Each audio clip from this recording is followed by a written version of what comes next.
Bonjour, donc nous sommes à J- quelques jours du colloque du 13 décembre. Ce colloque, je lui accorde une importance considérable parce qu'il marque une renaissance.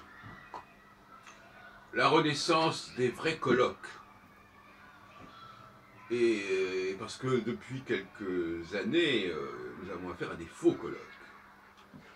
Et donc ce colloque ouvre une nouvelle ère qui devrait donner lieu à des colloques beaucoup plus fréquents, peut-être même mensuels, où il ne s'agira plus d'écouter mais de discuter.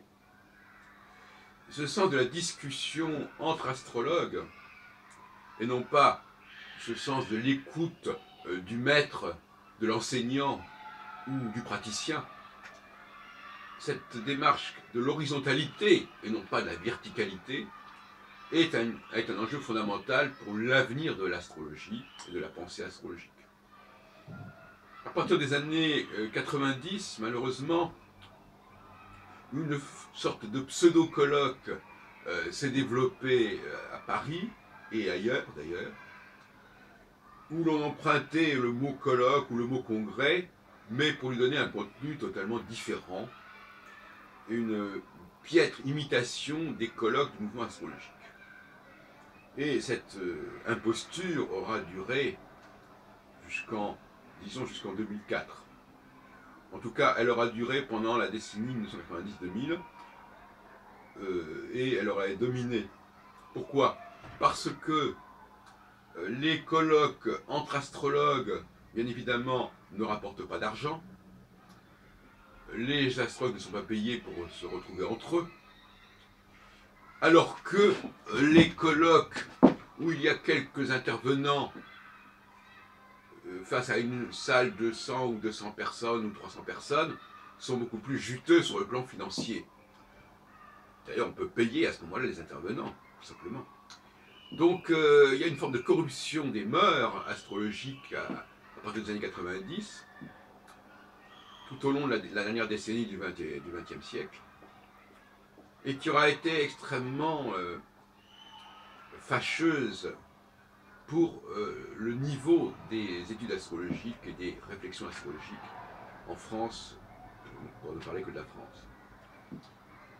Donc il faut... Alors moi, effectivement, ça fait 40 ans que j'organise des colloques, puisque le premier, celui de 74. Et depuis 2-3 ans, j'avais plus ou moins arrêté de faire des colloques depuis 2011-2012. Mais je m'aperçois que c'est absolument vital, et que ce ne sont pas les colloques organisés à Bordeaux, à Lyon, qui peuvent tenir la route, avec des salles peuplées de personnes qui veulent finalement apprendre l'astrologie, ou réentendre des choses, ou célébrer des grandes messes astrologiques autour de quelques intervenants qui eux-mêmes ne communiquent pas vraiment entre eux, qui n'ont pas de discussion entre eux. Il y a seulement la salle qui peut poser quelques questions, qui peut interpeller comme ça vaguement, en quelques secondes, tel ou tel intervenant, dans des tables rondes qui n'en sont pas, véritablement. Là aussi, on se moque du monde. Donc, j'invite véritablement les astrologues qui veulent enfin retrouver cette dynamique de la discussion, cette dynamique du débat, où il ne s'agit plus, bien évidemment, de gâcher le temps, de gaspiller du temps à répéter des choses que tout le monde sait, mais d'échanger sur des points précis avec des personnes, avec ses pairs, avec des gens qui sont pairs PAIRS, avec des gens qui connaissent le sujet, et il ne s'agit plus donc d'apporter l'astrologie à la population, n'est-ce pas, au peuple, aux élèves, aux gens qui ont besoin de l'astrologie parce que ça va les aider à vivre. Ce n'est pas ça du tout le but, que ça existe, c'est une autre chose. Il s'agit véritablement de rassembler des astrologues pour discuter de points fondamentaux de leur activité, de leur pensée, pour non peut-être pas, alors soit en faisant évoluer l'astrologie, mais il y a deux façons de la faire évoluer, soit en la faisant évoluer en intégrant de nouveaux éléments, soit en la faisant évoluer en la restaurant en la reliant à son passé, à ses racines, donc parfois elle s'est considérablement éloignée. Donc il y a une réforme de l'astrologie au sens de lui rendre sa pureté, parce que c'est un mot important chez moi. Il faut purifier l'astrologie, il faut la purger de choses qui l'ont handicapée, qui l'ont alourdi. Et puis il faut aussi, bien entendu, discuter entre astrologues, ça veut dire aussi savoir discuter avec les non-astrologues, c'est-à-dire avoir des arguments avec des gens qui se posent des questions sur l'astrologie. À partir du moment où une communauté ne sait pas discuter en son propre sein, elle n'est pas non plus capable de discuter à l'extérieur, c'est évident. Donc ce colloque du 13 décembre devrait être exemplaire. Je suis bien conscient qu'il y aura de mauvaises habitudes qui ont été prises par les uns et les autres depuis une quinzaine d'années, mais il va falloir apprendre à écouter l'autre, à réagir à ce qu'il dit, brièvement, mais sur des points très pointus, de façon très focalisée, de façon à ce que le débat soit animé, où la parole soit rapide, où on reprenne la parole autant de fois qu'il faudra. Il faut aussi qu'il y ait un animateur qui, quand quelqu'un prend la parole, aide la personne à s'exprimer, à préciser sa pensée. C'est-à-dire pour que justement on comprenne quel est l'enjeu de sa prise de parole. Qu'est-ce que vous avez voulu dire? Sur quoi voulez-vous me mettre le point, l'accent?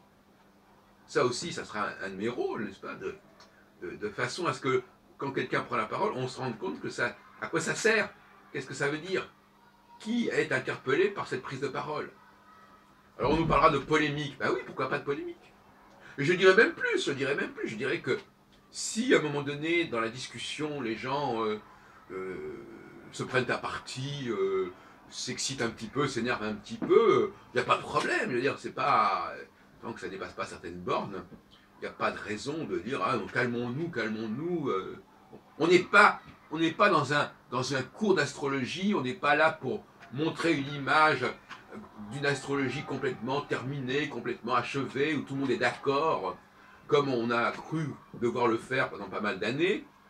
Donc on n'est pas là devant des élèves, on n'est pas là devant des clients, donc on n'est pas là pour donner le change, on est là pour discuter entre nous, pour laver le lachin entre nous, si vous voulez. Et par conséquent, il n'y a pas d'interdit, il n'y a pas d'anathème, et surtout, tout le monde peut venir discuter. Personne n'est interdit dans ces réunions qui sont des réunions de colloques, au sens de parler ensemble, discuter ensemble, de partager, et éventuellement aussi, ne discutons pas ça, ne mettons pas en question cette possibilité, de voir quels sont les plus doués parmi nous, quels sont les plus performants, pas performants dans la pratique astrologique, mais performants dans le discours. Car rappelons-nous, encore une fois, ce qu'on appelle les grands astrologues, ce sont ceux, avant tout, qui ont su parler de l'astrologie au nom de l'astrologie. C'est pas celui qui a réussi dans son cabinet à faire je ne sais pas quoi. Vous remarquerez que généralement on ne sait même pas ce que font les astrologues dans leur cabinet. Même les astrologues entre eux ne le savent pas. Donc c'est pas là que ça se passe. Ça n'empêche pas de faire des prévisions éventuellement. Mais aussi il faut faire des bilans. Par exemple, nous aborderons la question une question comparer 2015 à 2001. Quels sont les outils qui nous permettent de comparer les deux? Qu'est-ce qu'il y a de commun? Quel est le modèle qui permet de comparer les deux? Moi, je dis simplement que quand, au niveau, je dirais, phénoménologique, lorsqu'on voit des similitudes entre deux événements, on les voit comme ça, pas par l'astrologie. On les voit parce que c'est évident, parce que tout le monde le pense. Eh bien, à ce moment-là, il faut voir si l'astrologie en rencontre ou pas. Et quelle astrologie en rencontre? Parce que l'astrologie avec un L majuscule au singulier, ça ne veut rien dire. Quelle astrologie, laquelle de ces astrologies existantes est la mieux capable de comprendre et d'expliquer certaines choses? Voilà qui est important. D'autres débats également sur la question de savoir si l'astrologie est une discipline qui nous parle de l'individualité au départ ou de l'appartenance à un groupe.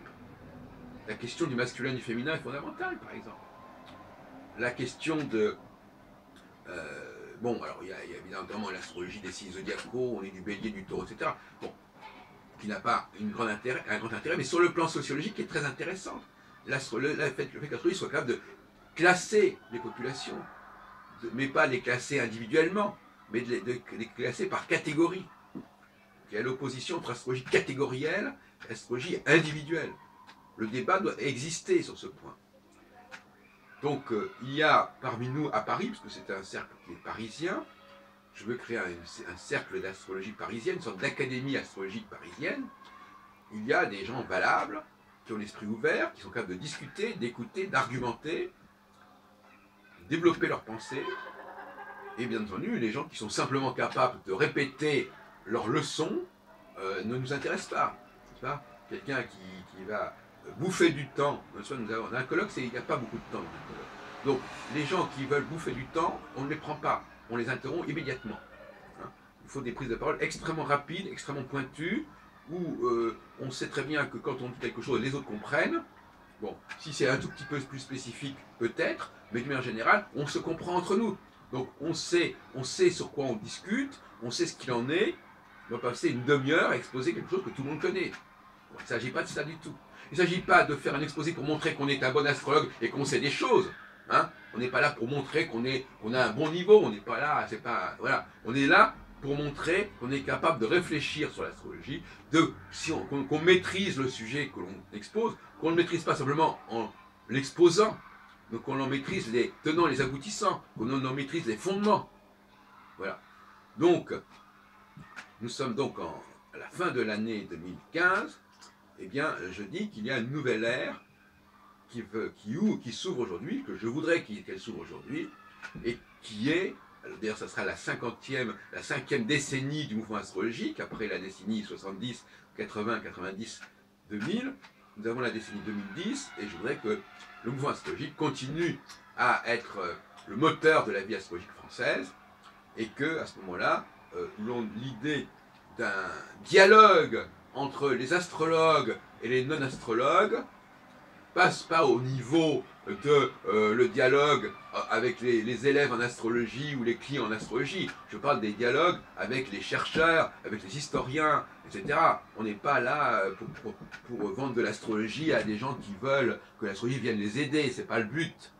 On est là pour discuter avec des sociologues, avec des psychologues, avec des politologues, avec des spécialistes de la théologie, de la religion, etc.